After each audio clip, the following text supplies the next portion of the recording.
잘 때 어떻게 자요? 저는 사실 옆으로 누워서 자요. 웅크린 채로. 어떻게 주무세요? 저는 똑바로 자다가 옆으로 자고 예, 주로 이렇게 반복하는 것 같아요. 똑바로 이게 자다가 다 다른데. 언제부터 이렇게 옆으로 누워 있고. 이 수면 자세에 따라서 또 수면의 질이 달라진다는 얘기를 들어서 수면 자세 얘기를 좀 해볼까요? 예, 실제 이제 수면 자세는 그 사람의 수면을 보여주는 거울 같은 거다, 뭐 이렇게 얘기할 수 있고요. 사실은 이제 수면 질환이 있어서 수면 자세가 좀 이상하게 되는 경우도 있고, 또 잘못된 수면 자세 때문에 또 수면의 질이 떨어지고 수면 질환이 생길 수도 있고 그렇습니다. 네. 자, 그러면 수면 자세를 뭐 하나하나 살펴보도록 하죠. 저희가 앞서 뭐 짧게 어떻게 자는지에 대해서 말씀을 드렸는데, 자, 가장 먼저 바르게 누워서 자는 일명 군인 자세가 있다고 합니다. 이게 군인 자세거든요. 저도 주로 저러고 자는 것 같아요. 네. 똑바로. 오, 네. 이게 뭔가 정석인 것 같은데요. 예, 사실은 이제 우리 사람이라는 게 이 등 쪽의 근육이 튼튼하고 이 감각이 둔하기 때문에 바로 누워서 주무시면 자세의 변화도 없고 안정적이고요. 대부분 저렇게 주무시는 게 좋습니다. 똑바로 누워서 손을 이렇게 등으로 드는 자세도 하거든요. 네, 그건 어때요? 보통 이제 아기들 같은 경우 이렇게 팔을 올리고 이렇게 자는 경우가 네. 많은데 사실 이제 아기들은 등 근육이 이제 제일 그래 상대적으로 강해서 그런 거고 성인이 그런 경우에는 이제 이 목 뒤쪽에 근육이 굳어 있으니까 이걸 내리고 있으면 불편하죠. 이게 편하게 되는 거고 그래서 이제 목 쪽의 근육을 좀 풀어주는 그런 운동, 뭐 치료 등도 필요할 것 같습니다. 네. 자, 이어서 두 번째 자세 한번 보겠습니다. 두 번째로 살펴볼 수면 자세는요. 자, 보여주시죠.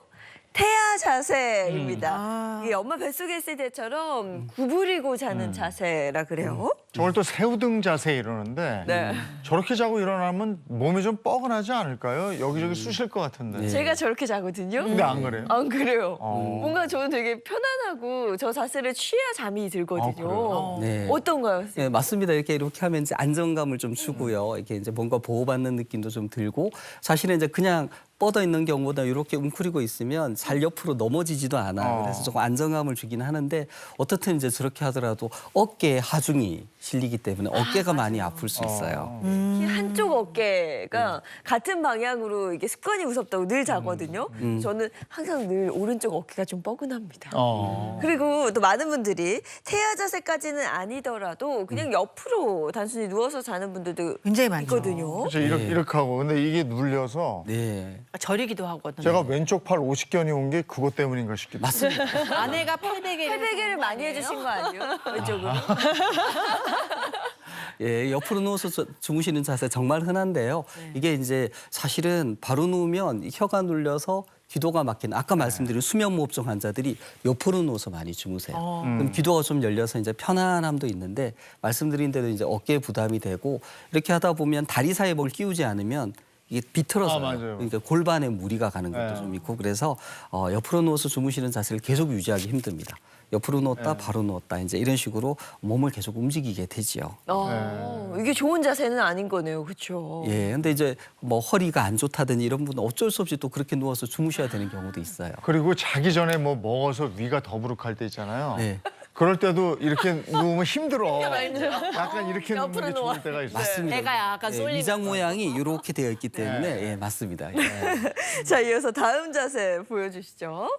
자, 다음 자세는요. 아 이거 자유낙하 엎드려 자세입니다. 네. 저렇게 자는 분이 제가 예전에 이제 본가에 살 때 저희 언니가 저렇게 잡니다. 그래요? 근데 저는 그래서 노력해봤는데 숨을 못 쉬겠어 못 저기 자겠더라고요. 이제 옛날에 학교 다닐 때 책상에 엎드려 자던 버릇이 있어. 저렇게 되는 거 아닌가? 예. 이거 안 좋은 자세죠. 예, 사실은 이제 어떻게 보면 제일 안 좋은 자세일 수도 있는데 이렇게 하다 보면 심장이 눌리죠. 네. 그다음에 폐도 눌리니까 우리가 이 체중을 다 들어 올리면서 호흡을 해야 돼요. 아무래도 호흡도 힘듭니다. 그리고 특히 이제 영유아 같은 경우는 이렇게 엎어서 재우면 영아 돌연사 증후군. 네. 자다가 아기가 잘못되는 그래서 이런 자세는 정말 피하셔야 됩니다. 근데 예전에 애들 짱구 만든다고 맞습니다. 똑바로 안 하고 이렇게 하거나 뭐 이렇게 재웠단 말이에요. 굴려야 된다 그러잖아요. 예, 그래서 요즘은 이제 그 아기 보시는 곳에서도 예, 저렇게 재우진 않습니다. 그럼 아기들은 어떻게 재우는? 저 자세 나왔다. 저렇게도 많이 자고. 예. 네, 맞아요. 근데 저렇게 자게 되면은 애들이 이 얼굴이 당연히 눌리기 때문에 네. 호흡에 문제가 생길 수가 있습니다. 네. 네. 그리고 아기들은 이 척추가 아직 다 이렇게 형성이 되지 않은 상태여가지고 저렇게 자는 습관을 오래 들이게 되면은 척추 측만증이 생기거나 척추에 변형이 생기거나 그럴 수가 있으니까 저렇게 재우시지는 않는 게 좋습니다. 네. 근데 성인도 저렇게 자는 경우가 있는 게 뭐 저는 언니 얘기했지만 저희 행복한 아침에 PD님 중에 한 명이 꼭 저렇게 잔다고 합니다. 그래? 근데 뭐 키도 크고 건강에도 문제 없다고 하는데 그렇게 전 잠을 못 자겠던데. 어렸을 때 버릇이 된 것 같아요. 그래요? 네. 저렇게 잤는데? 네. 예, 성인이 이제 저렇게 주무시는 경우는 아까 말씀드린 대로 이 바로 누우면 혀가 막잖아요. 근데 엎드리면 혀가 앞으로 쏟아지니까 기도가 확보가 돼요. 그래서 제가 아주 심한 수면무호흡증 환자 한 분을 봤었는데 그분이 이렇게 주무셔서 너무 이렇게 주무셔서 여기 얼굴이 까매졌어요. 여기가 너무 눌려가지고. 그 정도로? 예, 그런 경우도 있습니다. 오. 그 아이들은 어떻게 재우는 게 좋아요? 네, 애들은요 약간 얕은 베개 있잖아요. 그거를 이렇게 여기다가 딱 대주시고 재우는 게 좋습니다. 그리고 옆에 뭐 인형이나 이런 거 같이 하지만 또 이렇게 감정적으로도 좀 이렇게 교류가 되기 때문에 좋고요. 그리고 한쪽으로만 계속 재우면은 그쪽으로 변형이 일어나기 때문에 이쪽으로도 재우고 저쪽으로도 재우고 이렇게 자주 자세를 바꿔주시는 게 좋습니다. 아이들 짱구 만드는 것도 있지만 아이들 얼굴 이렇게 작게 한다고. 가림하게 한다고. 네, 그래서 자꾸 이렇게 재워요. 맞아요. 그렇다고 막 이렇게 되지 않습니다. 그게 우리가 이렇게 봤을 때 수면을 저해하는 최악의 자세는 뭡니까? 최악의 자세는 뭐 아까 말씀드린 대로 이제 이렇게 엎드려서 자는 자세, 그러니까 기도가 막힐 수 있는 자세, 또 목이 이제 틀어지거나 이런 자세일 것 같고요. 이게 사실 이제 각 개인에 따라서 편하신 자세가 다 다를 수 있는데 바로 누워서 주무시는 게 중요하고 또 경우에 따라 옆으로 누워서 주무실 수도 있고 한데요. 사실 이제 수면에 대해서는 잠자는 자세도 중요하지만 네. 중요하지만? 더 이제 또 하나 더 이제 중요한 게 뭐예요? 수면 중에 움직임. 움직임. 예. 움직임? 예. 사실 이제 우리가 낮 동안에 이제 몸의 여러 가지 근육을 쓰면서 긴장하면서 이렇게 활동을 하잖아요. 네. 그러니까 자는 동안에 이제 좀 풀어야 되겠죠, 그죠? 네. 좀 긴장이 좀 풀어지고 또 막혀서 순환이 안 되던 부분도 좀 순환이 되고 이렇게 이제 해야 됩니다. 그래서 이제 이렇게 누워서 잘 때 사실은 이제 우리 몸을 조금씩 움직이면서 예, 그런 긴장이 풀어지고 그런 일들이 이제 일어나죠. 예. 근데 그런 움직임이 이제 적절하게 있는 게 필요합니다. 네. 전혀 움직이지 않는 것도 좋지 않고 네. 네, 약간 움직이는 게 바람직하다. 네. 네, 어느 정도 이제 뒤척임은 있을 텐데 보통 우리가 몇 번이나 움직일까요? 그거 우리가 알아요. 알 수가 없죠. 한 8시간 건 잔다고 치고 8, 2, 16, 한 16번 움직이지 않을까? 더 움직이지 않을까요? 예.